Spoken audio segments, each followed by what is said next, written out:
오늘 함께 살펴볼 하나님의 말씀은 마태복음 5장 말씀입니다. 마태복음 5장은 앞에 세례와 또 시험과 또 천국 전파를 하셨던 예수님께서 이제 그 제자들과 그 따르는 사람들과 함께 첫 번째 가르치는 말씀인데요. 말 그대로 산 위에서 말씀을 가르치셨다라고 해서 산상수훈입니다. 이 산상수훈은 5장부터 7장까지 연결되어 있고요. 그 구체적인 내용은 과거의 율법에 붙들려 살았던 이스라엘 백성이 이제 예수님을 통해서 새롭게 변화된 백성으로 살아갈 텐데 어떤 기준을 가지고 살아야 하는지 천국 백성으로서의 삶의 기준을 말씀하고 있는 내용이죠. 그래서 이 산상수훈은 구약의 약속을 또 그 예언을 성취했다라는 의미도 담고 있고, 그 다음에 앞으로 미래에 천국 백성이 어떻게 살아야 하는가라는 그 길을 제시해주고 있어요. 이 마태복음은 특별히 5가지 예수님의 말씀이 등장하는데요. 그 첫 번째가 바로 이 산상수훈입니다. 산상수훈은 가버나움 어느 산에서 전하셨던 것으로 추측할 수 있습니다.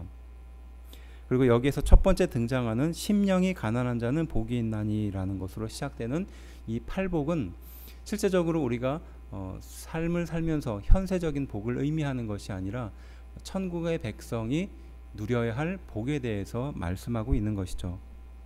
그리고 소금과 빛의 생활에 대해서 13장은 이렇게 말하는데요. 너희는 세상의 소금이니 소금이 만일 그 맛을 잃으면 무엇으로 짜게 하리요. 후에는 아무 쓸데없어 다만 밖에 버려져 사람에게 밟힐 뿐이니라 라고 말씀하고 있죠.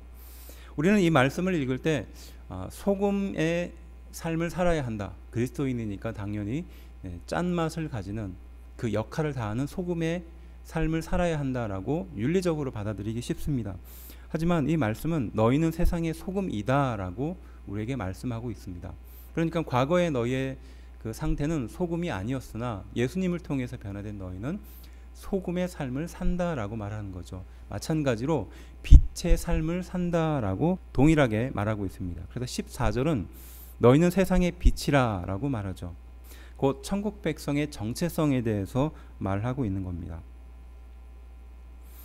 그래서 너희는 세상의 빛이니까, 너희는 세상의 소금이니까 그 역할을 다 하게 될 것이다 라고 말합니다. 반대로 말하면 빛과 소금의 역할을 하지 못하는 것은 누구를 말하는 걸까요? 예수님의 복음을 받아들이지 못하는 유대인과 그 사람들, 과거의 율법을 붙들고 있는 사람들은 그러한 삶을 살게 된다라는 의미를 담고 있습니다. 그래서 당연하게 소금은 그 소금의 역할을 할 것이고 빛은 빛의 역할을 하게 될 것이다 라고 말하는 것이죠. 15절은 그래서 사람이 등불을 켜서 말 아래 두지 아니한다 라고 말합니다. 그래서 사람이 어떤 불을 켜면 그 불은 당연히 밝게 비춰지는 높은 곳에 놓게 되어 있다. 어떻게 불을 켜서 상자에 덮어 놓을 수 있느냐 이렇게 말하는 겁니다. 그러니까 당연히 소금과 빛은 그 역할을 감당하게 될 것이다 라고 말합니다. 16절 그래서 이같이 너희 빛이 사람 앞에 비치게 하여 그들로 너희 착한 행실을 보고 하늘에 계신 너희 아버지께 영광을 돌리게 하라 라고 말합니다. 그러니까 예수님을 통해서 변화된 천국 백성은 사람들에 대해서 빛과 소금의 사명을 감당하고 그들의 삶을 통해서 은혜가 되고 또 영향력이 될 것이다 라고 말씀하십니다. 곧 하나님께 영광을 돌리게 된다는 의미죠. 20절은 이렇게 말합니다. 내가 너희에게 이르노니 너희 의가 서기관과 바리새인보다 더 낫지 못하면 결코 천국에 들어가지 못하리라 라고 말합니다. 여기에서 의는 무엇을 말할까요? 바른 것, 이것을 말하는 거죠. 그러니까 천국 백성으로서의 바른 삶을 서기관들과 바리새인들보다 더 살지 않으면, 더 바르게 살지 않으면 너희는 천국에 들어가지 못한다라고 말합니다. 우리는 이 말씀을 듣고 그러니까 그리스도인이 저 서기관과 바리새인보다 훨씬 더 거룩하고 의롭게 살아야 된다라고 이해하게 되죠. 근데 과연 그렇게 사는 것이 쉬운 것일까요? 결코 쉬운 것이 아니고 어찌 보면 불가능한 것입니다. 그렇다면 어떻게 예수님은 이 말씀을 하셨을까요? 여기에서 의는 우리가 알고 있는 바르고 정직함입니다. 하지만 사람으로서는 그 의를 이룰 수 없다는 것이 예수님의 말씀이죠. 예수님의 가르침입니다. 그래서 사람의 의로서 사는 것이 아니라 하나님의 의로서 사는 것입니다. 곧 예수님을 통해서 의롭게 되는 것입니다. 그래서 서기관과 바리새인들은 율법을 지키려고 몸부림쳤지만 그리스도인 너희는 율법이 아니라 예수님을 붙듦으로 거룩하고 의롭게 되었다라는 것이에요. 곧 예수님의 말씀을 붙들고 의롭게 살아야 한다라는 의미이기도 합니다. 어쨌든 이 말씀을 단순히 윤리적으로만 해석하면 의롭게 살아야 된다, 더 거룩하게 살아야 된다가 되지만, 예수님의 의로 이해하면 우리가 예수 그리스도로 인하여 의롭게 되었다라는 것을 생각할 수 있습니다. 그리고 27절부터 32절은 간음에 대한 교훈이죠. 그래서 당시에 율법이 가르쳤던 간음보다 훨씬 높은 기준의 간음의 기준을 말씀합니다. 그리고 또한 맹세에 대해서도 33절부터 37절은 가르칩니다. 그러니까 율법이 가르쳐줬던 의는 이 정도까지 지키면 하나님이 의롭다라고 생각하신다라는 기준을 제시했다면, 그래서 간음에 대해서, 맹세에 대해서 너희가 도무지 할 수 없는 것에 대해서는 할 수 있다라고 말하지 말라라고 먼저 맹세에 대해서 가르치고, 간음도 마찬가지입니다. 단순하게 육체의 죄를 범하는 것이 당시 율법의 기준에서 간음이었다면 간음의 마음을 품는 것도 간음이다라고 가르치면서 우리 인간이 도저히 다다를 수 없는 간음의 기준을 말씀하셨던 거죠. 그러니까 인간으로서 할 수 있는 일이 아니라 하나님을 통해서, 예수님을 통해서 할 수 있다라고 가르치고 있는 장면입니다. 38절부터 42절까지 말씀은 악한 자에 대한 교훈이죠. 여기서 악한 자는 누굴까요? 우리를 넘어뜨리려고 하는 자, 우리를 시험에 빠뜨리는 그 사람에 대한 이야기입니다. 그래서 그 사람이 우리에게 요구를 하는 겁니다. 그때 오른밤을 대라고 말하고, 그 다음에 속옷도 주라고 말씀하십니다. 또한 심리를 더 같이 가주라라고 말합니다. 상식적으로 참 이해가 되지 않는 말씀이죠. 원수에 대해서, 또 악한 자에 대해서, 나에 대해서 악의를 품고 있는 사람에 대해서 예수님이 이런 말씀을 하셨다는 것이죠.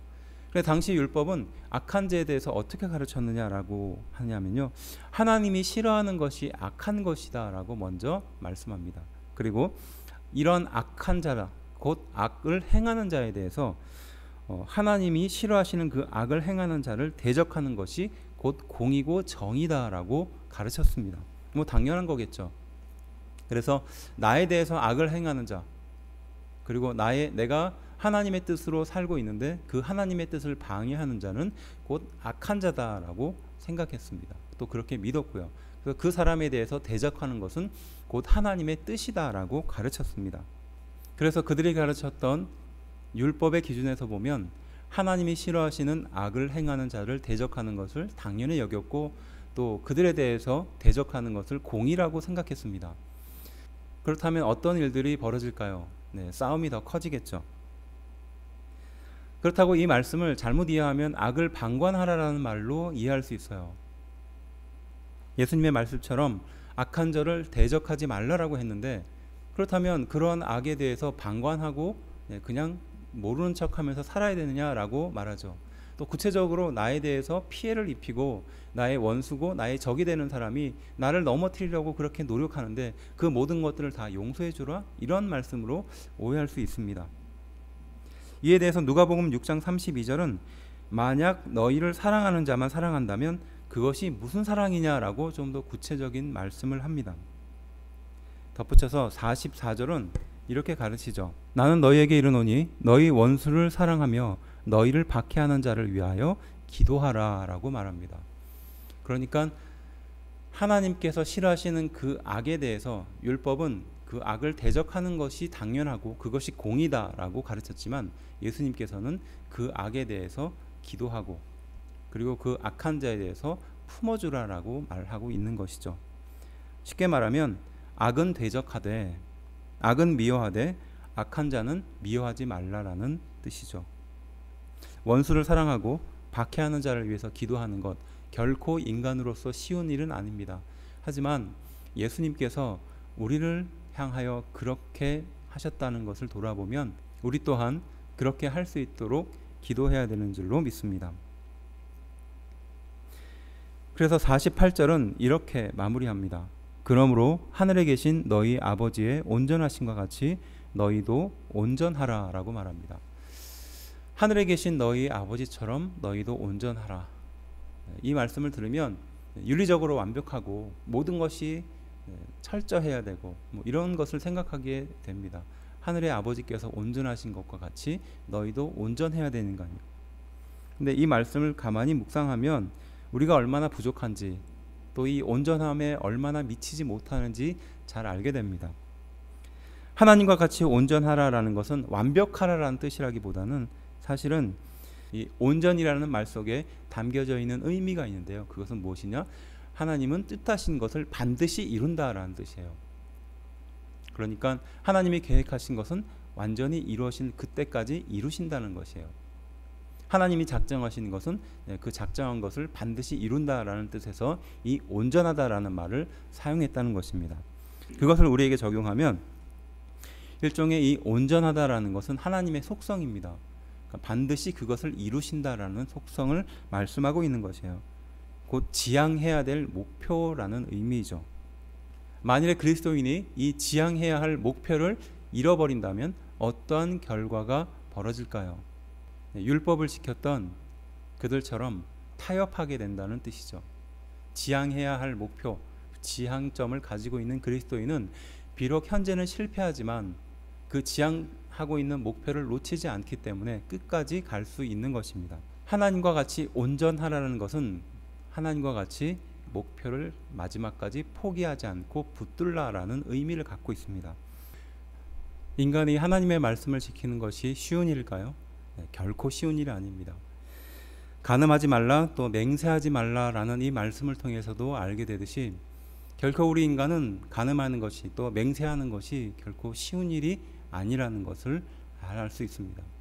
그래서 율법은 여기까지 하면 간음하지 않는 것이다 라고 가르쳤고요. 여기까지 하면 맹세하지 않는 것이다 라고 가르쳤습니다. 일종의 마음의 양심의 가책을 덜어줬던 거죠. 그렇지만 하나님의 말씀은 온전히 지키는 것이 아니었습니다. 하지만 예수님께서 세상에 오셔서 이 온전하지 못한 것을 온전하게 이루셨고 우리 그리스도인은 바로 그 예수님을 붙들고 삶으로 그 의를 이뤄갈 수 있게 된 것입니다. 하나님과 같이 온전하라라는 뜻은 우리가 그리스도인으로 살아야 될 마지막 지향점이기도 합니다. 물론 실패할 수 있습니다. 또 좌절할 수 있고 죄를 지을 수 있습니다. 하지만 그 목표와 지향점을 붙들고 있는 사람은 다시 일어나서 또 그 목표를 향해 걸어나갈 수 있게 되는 것과 마찬가지입니다. 우리는 또 실패할 수 있습니다. 하지만 예수님을 통해서 다시 일어날 수 있게 되는 것입니다. 기도하겠습니다.